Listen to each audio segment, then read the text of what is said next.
Welcome back, ECHL fans, to another episode of the ECHL Insider. I am your host, Garrett Hunter, here to bring you our final off-season episode before we do it for real in 2 weeks with our Week 1 previews. But before we get to the Mountain Division preview, some big news about the future Mountain Division team, New Mexico.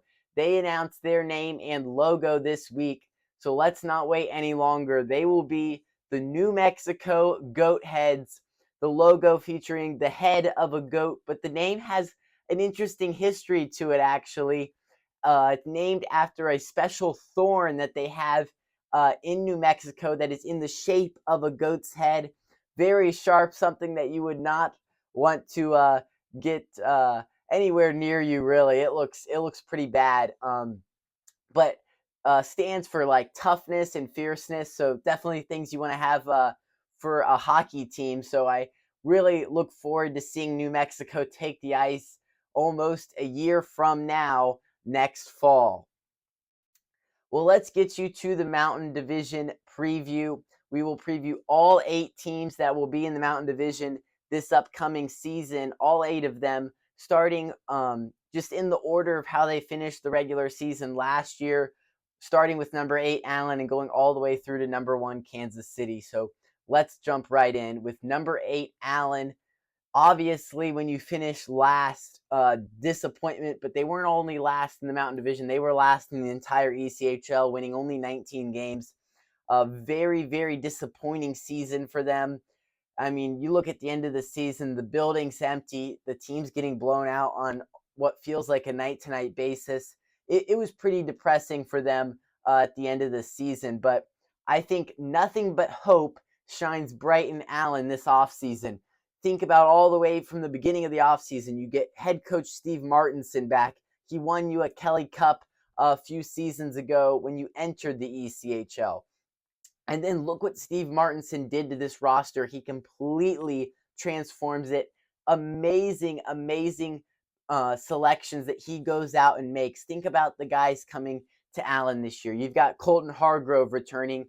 He passes up re-signing with the Florida Everblades to come back and play for Allen. You've got Matt Register, who won a Kelly Cup with Steve Martinson, going back to Allen, who he's giving up re-signing with Idaho, a place where he's been very productive on the back end, playing for Everett Sheen. He gives up Idaho, goes back to Allen to play for his former coach, Steve Martinson. Also from Allen, you've got a prolific goal scorer in Thomas Caron. So just a lot of prolific goal scorers, high profile names in this league that Steve Martinson was able to attract to Allen.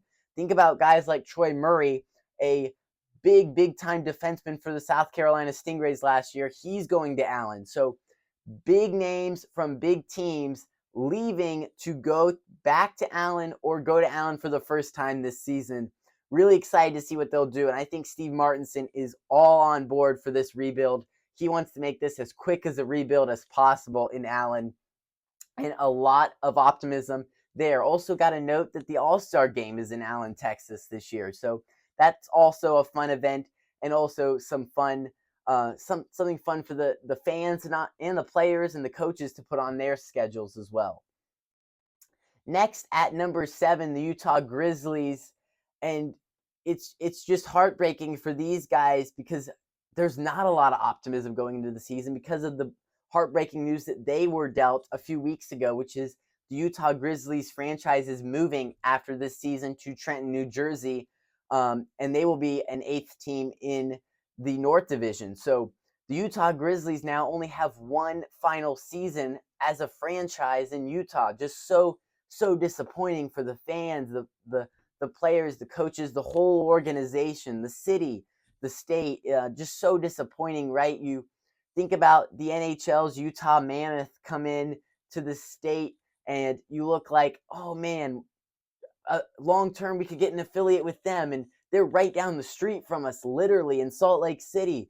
Like this is awesome for the game of hockey in Utah, but now they have to leave and vacate the state of Utah from the sale of the team is just so disappointing. But I think it can still be a great final season, right? You gotta got to make it all that it can be, right? One last go at it in Utah, as sad as it is, but you bring back some leaders on this team, guys like Dylan Fitz, who have been there a long time. So he's going to have to rally this locker room, get them to focus on the here and now, focus on this season, don't focus on the future, and really make this a successful season for Utah, which it definitely can be.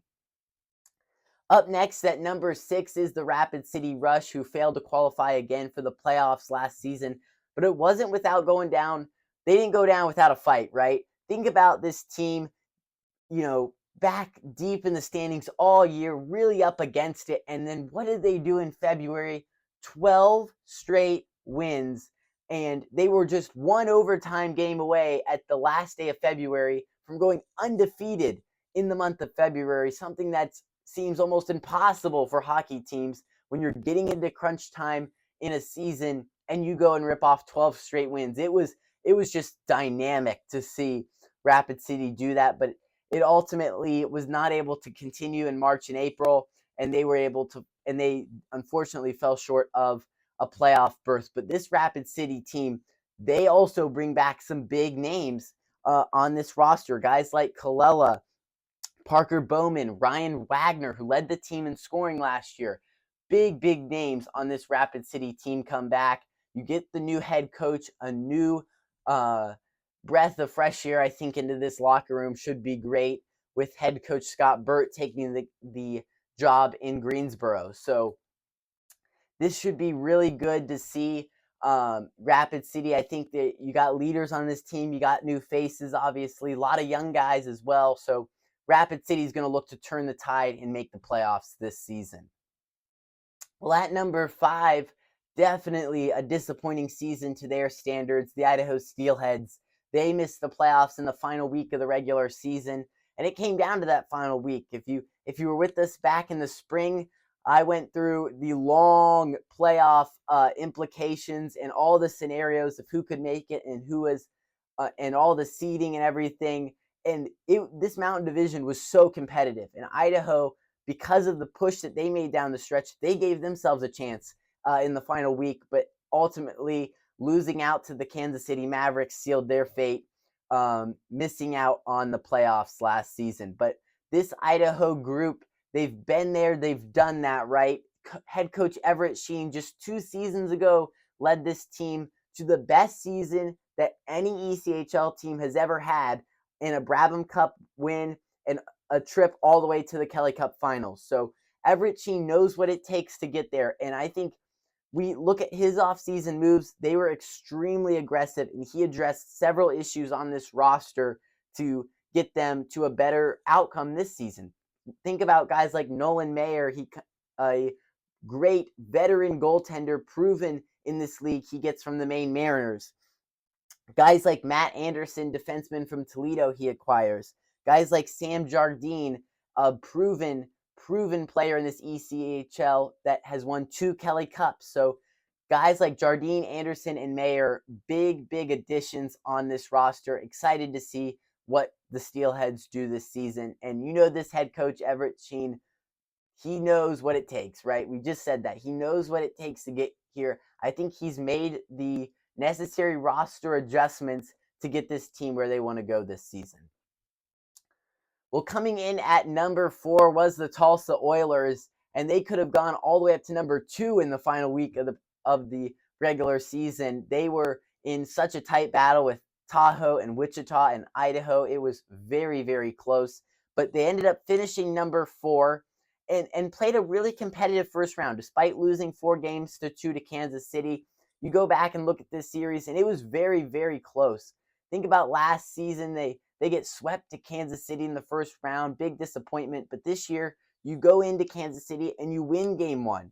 And then you drop game 2. You go back home, have some disappointment. But ultimately, to lose 4-2 is some improvement. I know you still go out in the first round, but this was a better Tulsa team than they were the season prior. I think they're going to look to build on that. And for Tulsa, what's the goal? It's obviously to go deep in the playoffs. You've been in the first round twice, been eliminated both years to Kansas City. You want to go deep this year, and I think that they have the opportunity to do that, but this is a very competitive division, so it will be hard to do.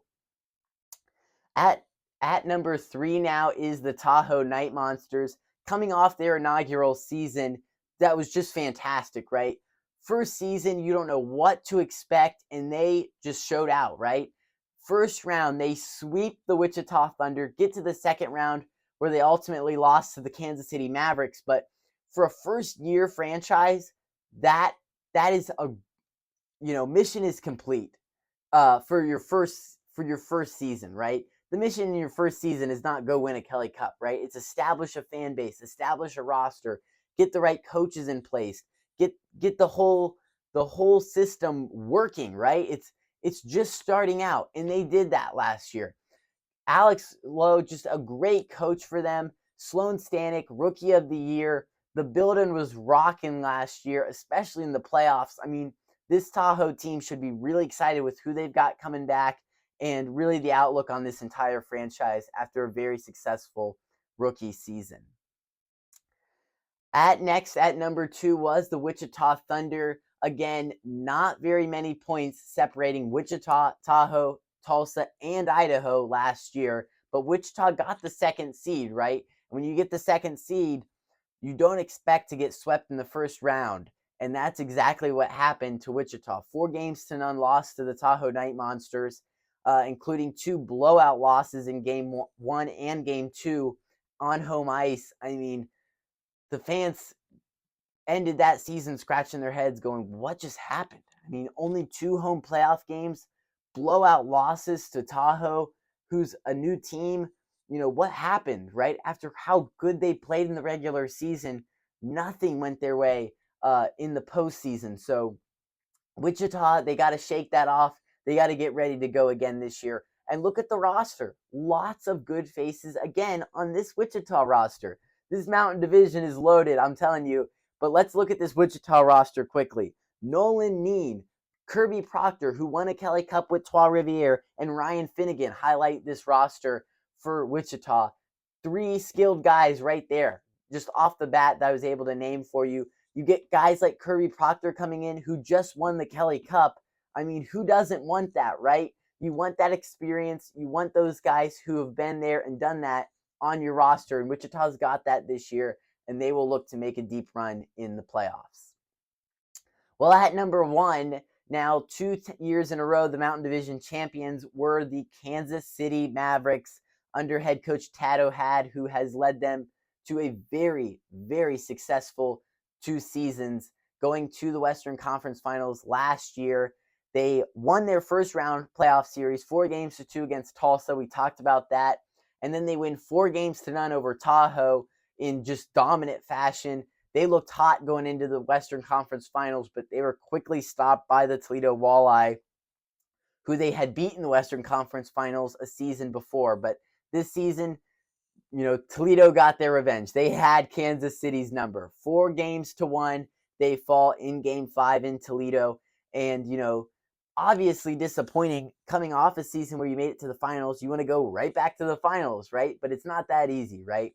This Western Conference in this league has had a lot of great teams last year, and they ran into a great Toledo team. So guys like Jack LaFontaine in goal for them are going to have to lead again. You get the same coach back. Coaching continuity in this league is just crucial in a lot of points. Tad O'Had comes back, but for the goal again for the Mavericks is go to the finals, right? You went to the finals, lost to the Everblades, you lose in the Western Conference Finals. You feel like the window is still open, right? The championship window for this roster is still open in this team. So while the window is open, you want to maximize that, right? So you want to go to the finals, you want to win a Kelly Cup, obviously, but it's going to take a lot to get there. This coaching staff knows that. They lose their associate head coach, Weslowski, to a head coaching job in Cincinnati. So changing a little bit in the coaching staff and in the roster. But this Kansas City team is talented again. Watch out for them to repeat again as the Mountain Division champs. But again, now we look at this division as a whole, an 8-team division. It is a lot of great competition we're going to see. I mean, we just listed a lot of big names that are going to be playing in the Mountain Division this year. a lot of just, coaching changes, roster movement, but a lot of roster upgrades, I would say, overall in this division. So it should be exciting to see coming up in just 2 weeks.